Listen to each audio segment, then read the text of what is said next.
Hello बच्चों, कैसे हो? आशा है आप स्वस्थ और तंदुरुस्त होंगे। Good to all the member of the Hansa tutorials. जय श्री राम, जय श्री कृष्ण। आज हम स्टार्ट करते हैं क्लास 10th साइंस के कुछ क्वेश्चन फ्रॉम सीबीएसई 2021। सीबीएसई की वेबसाइट से जो सैंपल पेपर रिलीज किए हैं उनमें से कुछ क्वेश्चन साइंस के 10th क्लास के लिए गए हैं, अब जिसमें हम आज सॉल्व करेंगे। चलिए अब हम स्टार्ट करते हैं। पहला क्वेश्चन स्टार्ट करने से पहले वही बार बार जिसने लाइक शेयर जरूर करना, और जिन्होंने सब्सक्राइब नहीं किया या जो चैनल में पहली बार आए हैं वो सब्सक्राइब जरूर कर दें। Now let's start. First question, how will you protect yourself from heat generated while diluting the concentrated acid। जब कंसंट्रेटेड एसिड को हम डाइल्यूट करते हैं, इसका मतलब अगर हमारे पास ये दो बीकर हैं, इसमें क्या है हमारे पास वाटर और इसमें क्या है हमारे पास acid. When we have to dilute the concentrated acid को डाइल्यूट करते हैं तो इसका मतलब उसमें क्या होती है, हीट जनरेट होती है। इट मीन रिएक्शन बिटवीन किसके बीच में, एसिड और reaction between acid and water के बीच में, एसिड और वाटर के बीच में जो रिएक्शन होता है वो क्या होता है, highly exothermic, means releasing large amount of heat release होती है। तो उसको हम कैसे अपने आप को प्रोटेक्ट करते हैं वो हमने देखना है। कब, जब वाटर को एसिड में रिएक्ट करते हैं तो releasing large amount of heat, लेकिन जब वाटर को एसिड में ऐड किया जाता है, ये क्या है मेरे पास, एसिड इनटू वाटर, और ये क्या है, एसिड और ये वाटर। हम वाटर को किस में ऐड करते हैं, एसिड में। When we add water into acid तो it release large amount of heat and the mixture is splash out. Mixture क्या होता है, स्प्लैश आउट होता है। तो इसलिए कभी भी हम वाटर को एसिड में ऐड नहीं करते, हम हमेशा क्या करते हैं, एसिड को वाटर में ऐड करते हैं। तो इसका मतलब wide by adding acid into water with constant stirring, या by adding water to acid with constant stirring, या adding water to acid, base to acid. तो इसमें हमने क्या बताया था, जब हम क्या करेंगे, एसिड को वाटर में मिलाएंगे और उसके बाद उसको कांस्टेंट स्टीयरिंग, उसको हिलाते रहेंगे। Next question, why it is important to balance the skeletal chemical equation. Chemical equation क्या होती है, symbolic representation of a chemical reaction is known as chemical equation. Chemical equation short form या symbolic representation of a chemical reaction is known as chemical equation. और उसको balance करना क्यों जरूरी है, इसका मतलब balance mean number of atoms और द नंबर ऑफ मॉलिक्यूल्स, और नंबर ऑफ एटम्स किस तरफ, on right hand side and left hand side, mean reactant side and product side, दोनों क्या तरफ क्या होना चाहिए, सेम होना चाहिए। और वो हम बैलेंस क्यों करते हैं, क्यों, to verify the law of conservation of mass. ये क्या कर रहा है, to verify the law of conservation of energy, no. Law of constant proportion, no. To verify the law of conservation of mass, किसको वेरीफाई करेंगे, law of conservation of mass के लिए हम इसको बैलेंस करते हैं। Now move to question number next. In which following group of organism, किस group of organism में, ऑर्गेनिज्म के कुछ ग्रुप दिए गए हैं। Blood flow through a heart only once during the one cycle, कि ब्लड जो है हार्ट में केवल एक साइकिल पूरा करने के लिए एक ही बारी फ्लो होता है। और ज्यादातर जो ब्लड है, अगर एम्फीबियन या हमारे मैमल्स और एविस, इनमें ज्यादातर जो ब्लड सर्कुलेशन होता है या तो डबल सर्कुलेशन होता है, और लेकिन हमारा जिसमें आपके fishes, pisces, aquatic animal like shark, जिसमें पाइसिस जिस कैटेगरी में आते हैं, उनमें क्या होता है, केवल single circulation of blood will take place. Pisces जिसे हम मछलियां, एक्वेटिक एनिमल जो मछलियां पाई जाती है पाइसिस, वो हमारी क्या होती है, single circulation of blood will take place. तो वो हमारा कौन सा आंसर है, D. Shark, dogfish and stingray are the pisces which have only single circulation of blood, means complete one cycle to blood will flow once to complete one cycle। एक cycle पूरा करने के लिए ब्लड केवल एक ही बारी flow होता है। अब मूव करते हैं question number next. The power of a lens, power P is equal to minus 4.0 D. D means dioptre, ये क्या हमारे पास dioptre. Dioptre is the unit of power, और पावर जो होता है वो क्या होता है 1 अपॉन में f. Power is equal to 1 upon में फोकल लेंथ। तो इसका मतलब दैट मीन, तो ये लेंस कौन सा है, ये लेंस कौन सा है, पावर अगर माइनस में है तो फोकल लेंथ भी किस में है, माइनस में। अगर पावर क्या है, power is negative, power is negative, अगर पावर नेगेटिव है तो इसका मतलब फोकल लेंथ भी क्या होगी, नेगेटिव होगी, फोकल लेंथ भी नेगेटिव होगी। अगर फोकल लेंथ नेगेटिव है तो फोकल लेंथ अगर नेगेटिव है तो इसका मतलब वो कौन सा लेंस होगा, वो कौन सा होगा, कनकेव लेंस, क्योंकि कनकेव लेंस में फोकल लेंथ किधर की तरफ होती है, लेफ्ट साइड होती है। तो लेंस कौन सा है, कनकेव। तो या तो ए है और या सी है, लेकिन उसने क्या पूछा है, फोकल लेंथ। तो f is equal to 1 upon p, और पी कितना है मेरे पास, ये कितना होता है फोकल लेंथ, किसमें, मीटर में। तो सेंटीमीटर में चेंज करने के लिए पी, तो ये क्या जाएगा हमारे पास मीटर, लेकिन सेंटीमीटर में चेंज करने के लिए क्या करेंगे, 100 से मल्टीप्लाई, 1 अपॉन में 4, और ये क्या आएगा माइनस, और ये मीटर आ गया, और सेंटीमीटर में चेंज करने के लिए 1 अपॉन 4 इंटू में 100 इज इक्वल टू 25 सेंटीमीटर। तो answer is -25 centimetre concave lens. तो ये हमारे पास आंसर आ गया, सी ऑप्शन है। कौन सा ऑप्शन है हमारे पास, C option. Now move to question number next. Ray of sun converge at a point 15 centimetre in form in front of a concave mirror. एक हमारे पास क्या है, कनकेव मिरर है, ये कनकेव मिरर। अब concave mirror means the mirror जो क्या करता है, सारी रे ऑफ लाइट को कन्वर्ज करता है एक पर्टिकुलर पॉइंट पर, एफ और ये सी। तो इसका मतलब कन्वर्ज 15 सेंटीमीटर पर कन्वर्ज करता है, इसका मतलब सन रेज, सन क्या है, ऑब्जेक्ट कहाँ रखा है, इन्फिनिटी पर रखा है, तो इसका मतलब कन्वर्ज कहाँ पर होता है, फोकस लेंथ से जाता है। इसका मतलब, तो इसकी फोकल लेंथ, इसका मतलब कितनी है, 15। तो f is equal to 15 centimetre. अब उसने कहा है कि where should be object place so that the size of the image equal to the size of object. Means focal length अगर 15 है तो v जो है u के बराबर होनी चाहिए। Mean h2 is equal to h1, size of image is equal to the size of object. और वो कब होता है, जब ऑब्जेक्ट हम कहाँ रखते हैं, c पर। कहाँ रखते हैं, c पर। जब ऑब्जेक्ट c पर रखेंगे तो इसका मतलब size of image is same as the size of object. तो इसका मतलब ऑब्जेक्ट को कितनी दूरी पर रखा, 10 सेंटीमीटर या 20 या 15, चेक करते हैं। देखिए ये कितना है, 15, तो ये 15 है, तो ये भी 15, तो ये कितना हो जाएगा, 30।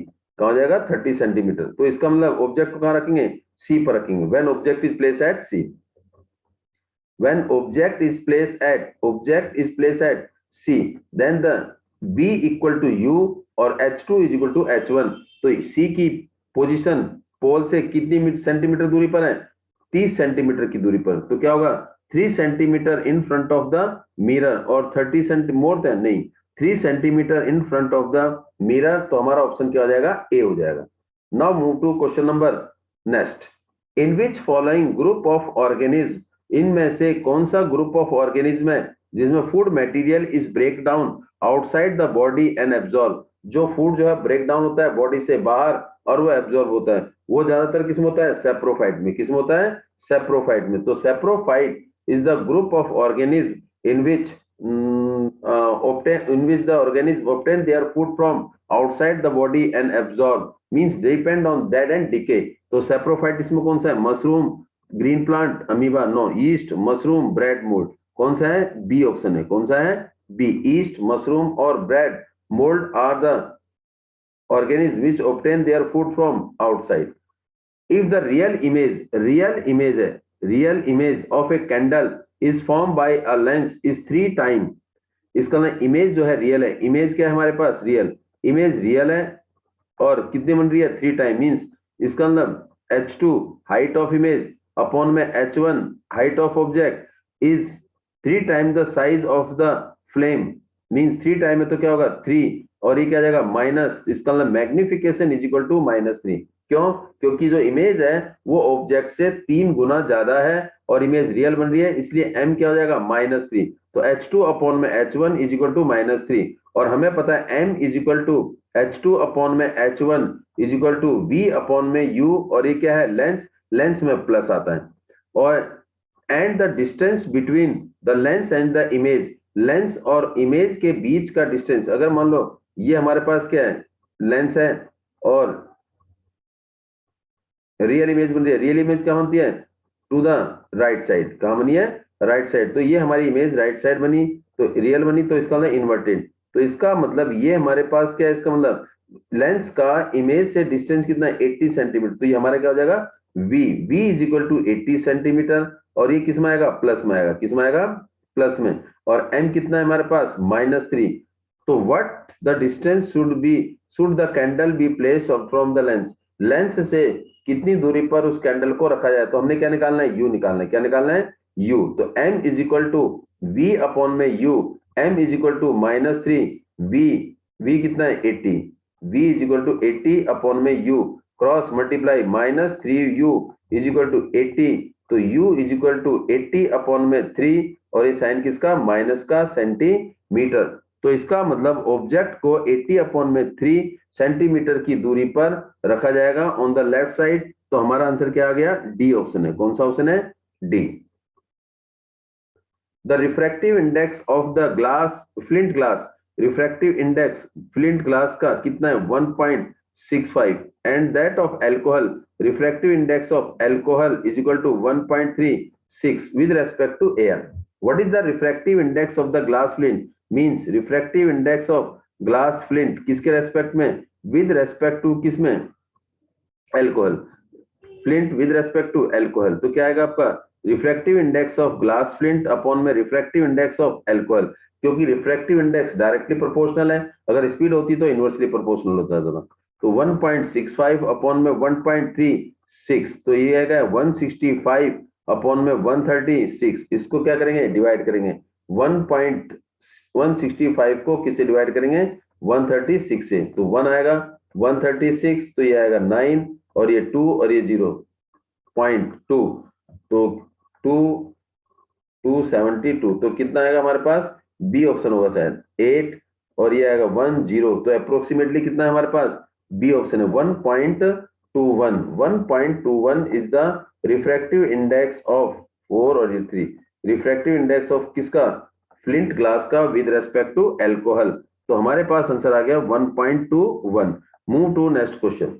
इन द लेंस, इसकी ये कौन सा लेंस है, कन्वेक्स लेंस, कौन सा लेंस है, कन्वेक्स लेंस, तो इसकी focal length f is equal to 10 centimetre, positive या नेगेटिव, क्योंकि कन्वेक्स लेंस की जो फोकल लेंथ होती है वो हमेशा क्या होती है, प्लस होती है, क्या होती है, plus, and the object height is 22 millimetre, object height mean h1 is equal to 2 millimetre, and place at a distance of 5 centimetre from the pole, pole से या ऑप्टिकल सेंटर से कितनी दूरी पर है, 5 सेंटीमीटर की दूरी पर है, इसका मतलब u is equal to 5 centimetre, और ये क्या आ जाएगा हमारे पास, माइनस, क्या आ जाएगा, minus, find the height of image, क्या निकालनी है, h2 निकालना है, तो h2 निकालने के लिए मुझे क्या चाहिए, v चाहिए, v से क्या आएगा, तभी मेरे पास क्या आएगा, m आ जाएगा, तो v निकालेंगे, 1 upon v minus 1 upon u is equal to 1 upon f, 1 upon v is equal to 1 upon f plus में 1 upon u, 1 upon v is equal to 1 upon f कितना है, 10,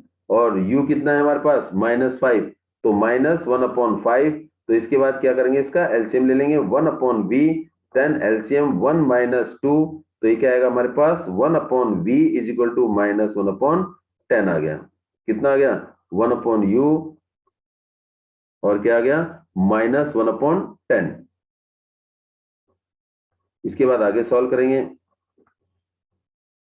हमारे पास क्या आ गया है, -1 v is equal to -1 upon v is equal to -1 upon 10, तो v क्या आ जाएगा हमारे पास, माइनस, ये आएगा हमारे पास 10 सेंटीमीटर, तो v आ गया हमारे पास -10 सेंटीमीटर, इसका मतलब इमेज कहाँ बनी, लेफ्ट साइड, तो इसका मतलब ये मेरे पास 5 सेंटीमीटर है माइनस का, और ये क्या है, -10, यहाँ से क्या है, -10 सेंटीमीटर, तो पूछा क्या है, फाइंड हाइट ऑफ इमेज, तो हमें पता है h2 अपॉन में h1 is equal to v upon में u, तो व्हाट इज h2 निकालना है, अपॉन में h1, what is h1, h1 हमारे पास हाइट ऑफ ऑब्जेक्ट क्या है, 2 मिलीमीटर, क्या है हमारे पास, 2 millimetre, is equal to minus v कितना है,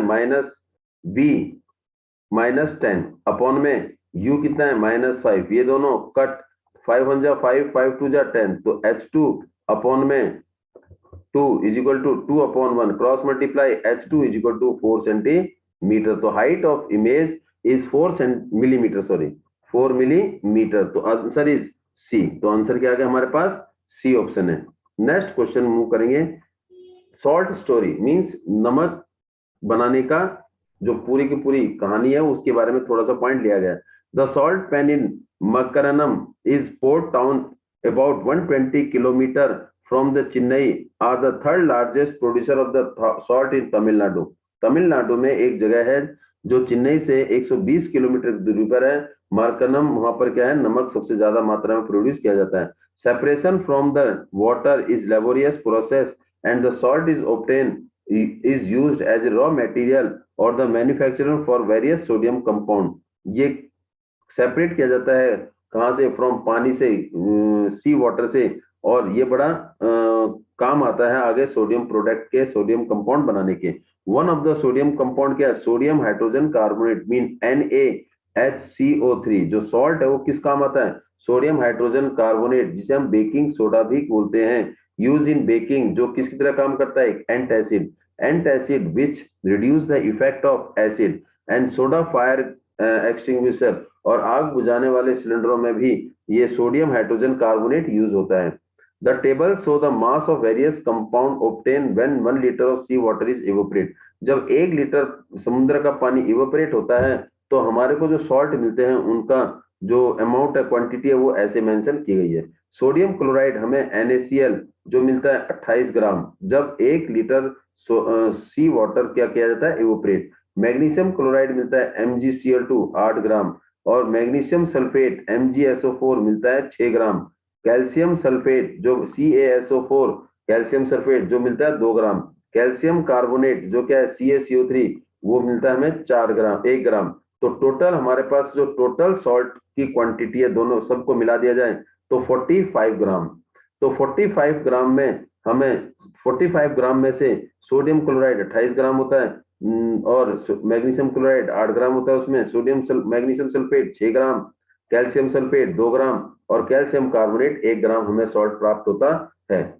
तो अब पहला क्वेश्चन इस केस स्टडी का क्वेश्चन है, जरा देखते हैं। Which compound in the table should react to release carbon dioxide? हम रिलीज कार्बन डाइऑक्साइड, इनमें से कौन सा कंपाउंड ऐसा है जो कार्बन डाइऑक्साइड रिलीज करता है? हमने पढ़ा है कि मेटल कार्बोनेट, मेटल कार्बोनेट या metal hydrogen carbonate, metal carbonate या मेटल हाइड्रोजन कार्बोनेट जब एसिड के साथ रिएक्ट करते हैं तो क्या रिलीज करते थे? कार्बन डाइऑक्साइड प्लस वाटर और प्लस में सॉल्ट, प्लस में सॉल्ट। तो कार्बन डाइऑक्साइड कब रिलीज होती है? जब एसिड जो है मेटल कार्बोनेट के साथ रिएक्ट करता है।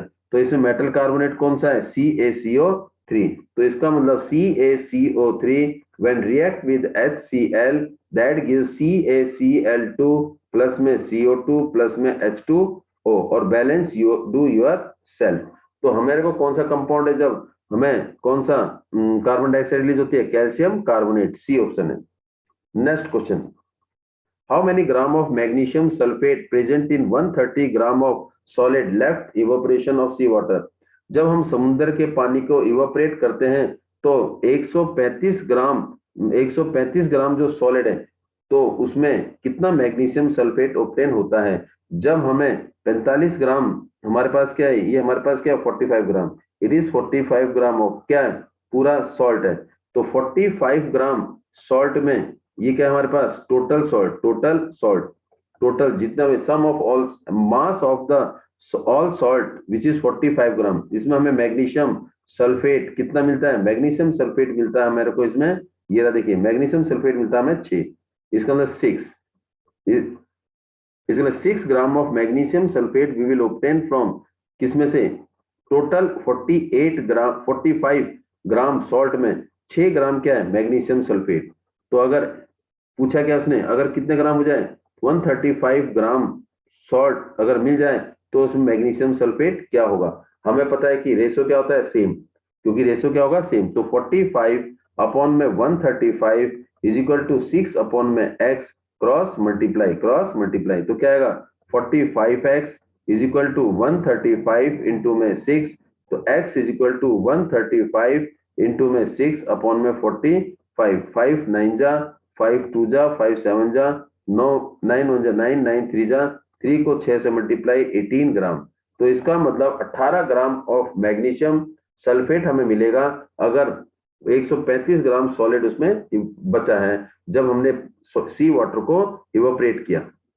Next question, what is the saturated solution of sodium chloride is called saturated solution mean addition of water, means when no more solute can be dissolved, solute जो है जो नमक है वो पूरी तरह से घुल गया, तो saturation solution में हम sodium chloride mean aqueous form of sodium chloride को हम क्या बोलते हैं, ब्राइन सॉल्यूशन। क्या बोलते हैं, brine solution. Brine is the aqueous या सैचुरेटेड सॉल्यूशन ऑफ NaCl। तो कौन सा आंसर होगा हमारे पास, ए ऑप्शन होगा।